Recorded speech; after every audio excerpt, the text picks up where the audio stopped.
Our next speaker will be speaking on advocacy for Kashmir in North America. She is the director of Just Peace Advocates, and she also visited Azad, Kashmir in December 2019.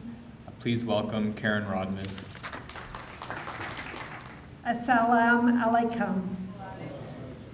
Thank you so much for inviting me to be here with you as we reflect on the last 2 years of siege in Indian-occupied Kashmir, specifically related to their autonomous status being removed by India.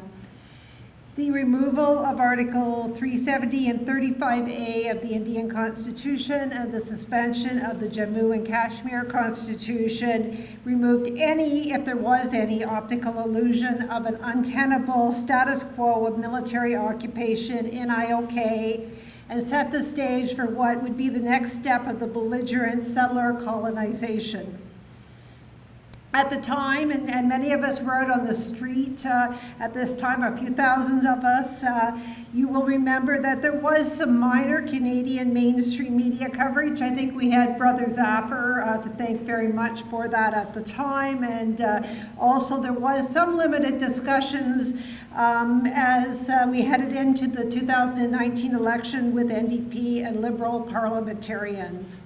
However, since then, the Canadian government and the Canadian media, as is the case across the international community, has remained silent about India's deliberate, rapid, draconian settler colonization. This past week, we were able to get a few hundred letters to the CBC to let them know that we were noticing their silence. I do not expect that that will mobilize them in any way, but we felt it was at least important to register that. As we consider the settler colonization of the indigenous population of Jammu and Kashmir, we also acknowledge our own status as settlers here on the indigenous lands of Turtle Island and the historic and the ongoing violent colonization by which Canada was founded and exists. 6 months into the siege on Kashmir, as the world was focused on the initial days of the COVID pandemic, the Indian Ministry of Home Affairs on March 31st, 2020 redefined domicile rules for the Kashmiri region, allowing non-Kashmiris to acquire property and settle in the state. As we had expected, this of course opened the floodgate for the rapid, widespread demographic changes that threaten the safety and security for local Kashmiris. Since then, the world being fixated on the COVID-19 pandemic has allowed the settler colonization to be in hyperdrive, weakening Kashmir's right to autonomy and self-determination without the world even aware. Today, political activity in the occupied region is in a deep freeze. As we've been hearing, the economy is in crisis with industries and trades collapsing. Businesses are struggling. Hundreds of thousands, I think they've said 500,000 jobs have been lost. And those that remain employed in many ways or in many places are in very compromised situations because of the silencing and the threats on them. While people's rights, of course, are being suppressed through the stringent laws. I heard it reported that there were 300 new laws that have been put in place over this past year, impacting on Indian-occupied Kashmir, while almost another 300 laws or regulations that were providing for the limited autonomy have been removed.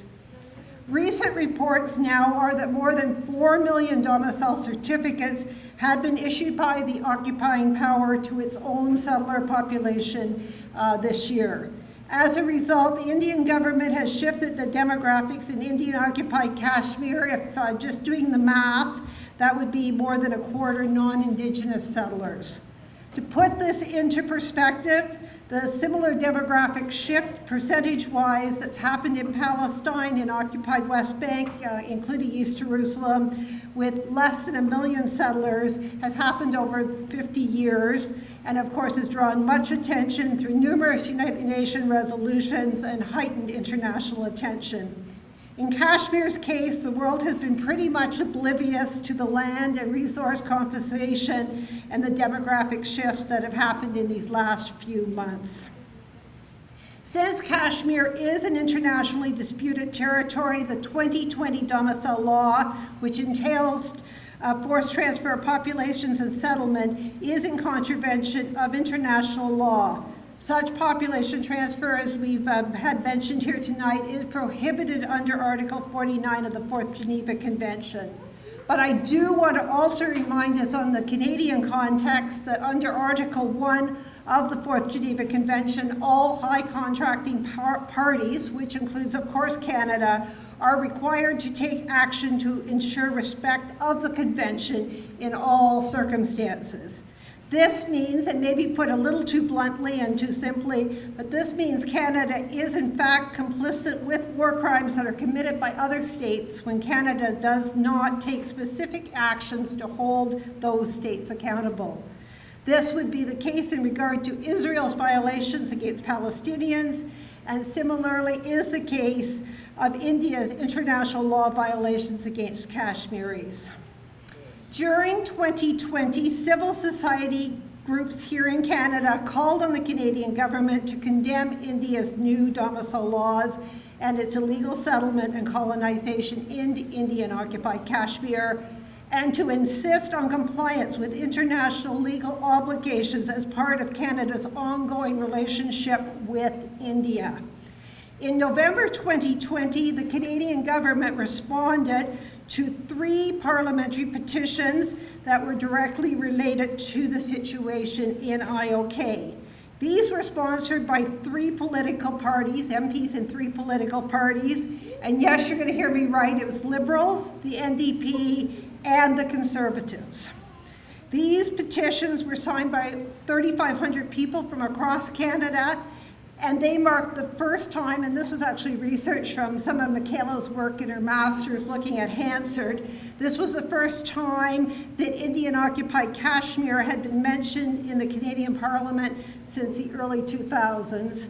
And some of you that would be remembering would know that was the then MP, NDP MP, Sven Robinson, who asked a question of the Foreign Affairs Minister, Bill Graham, at the time around Canada's continued support and principle of self-determination for the Kashmiri people, and recognizing that it was at a point of concern about war with Pakistan.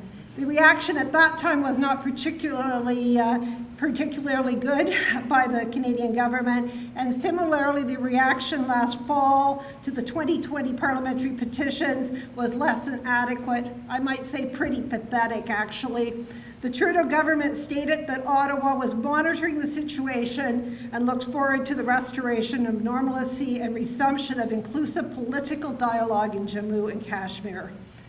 The response obviously misses the crucial point around continued prosecution and silencing of Kashmiri human rights defenders, civil society activists, and journalists.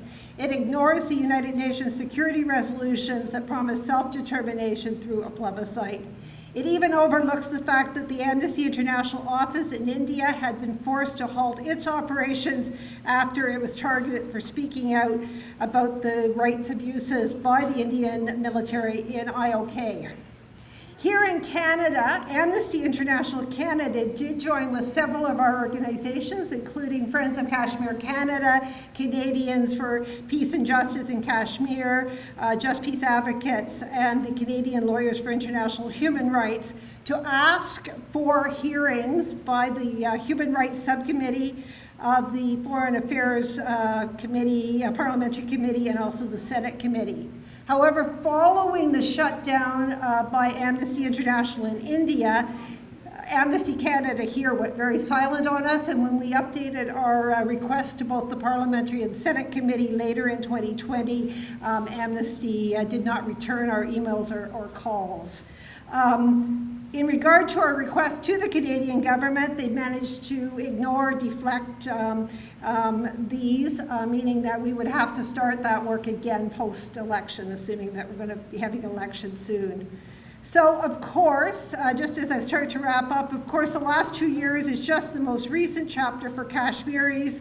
The colonization of Kashmir has been unfolding for more than 70 years, marking direct assault on the Kashmiri people. So I remind us, of course, in 1948, Canada's United Nations representative, Andrew McNaughton, took the lead as the president of the United Nations Security Council with the passage of Resolution 47, which provides for the promised plebiscite for Kashmiris. Civil society has continued to remind our current United Nations Ambassador Bob Rae and the Trudeau government with thousands of letters over the last since Bob Rae was appointed and previously Blanchard before that, of that history, and that we would expect the same leadership in the present day. I don't think any of us have received even an acknowledgement letter from Ambassador Rae or the Trudeau government in that regard. So I kind of hold the same optimism as Zafar has around where we stand with the government. But nonetheless, as we head towards a federal election, which it looks like we're doing very shortly, we do need to insist that Canada take leadership, including at the United Nations, to push for the realization of self-determination. It seems important that we then do challenge any candidate that shows up at our door or at all candidates' meetings or any other venues and ask specifically what stance they plan to take in regard to compliance with international legal obligations as part of Canada's ongoing relationship with India, and specifically in regard to trade, defense, and counterterrorism, and make it clear that if they are elected, we would expect them to work proactively in that regard, both towards Canada's leadership internationally and also in regard to our own domestic foreign policy. Currently, also, I want to mention there are several other campaigns happening around arms trade, including the purchase and stopping the purchase of fighter jets, a new campaign that we're ready to launch in regard to the procurement of an estimated $5 billion of unmanned armed drones by Canada, likely would be let to maybe the Israeli aerospace industries, and also other arms sales related to Saudi Arabia and their use on the Yemenis population. Given the ties directly and linked with the sale of Israeli arms to India, with India being I think the largest purchaser of Israeli arms, I think it's another important message for us to be sending to our candidates during the election campaign around the military embargoes. So it seems especially important, given the grave danger that the people in Indian occupied Kashmir are in, that we here in Canada give our voices to clearly articulate that we demand candidates stand against human rights abuses and international law violation and put those stances into action. And even as the geopolitical forces are very much against us, it is the least that we can do. Shukriya and salam.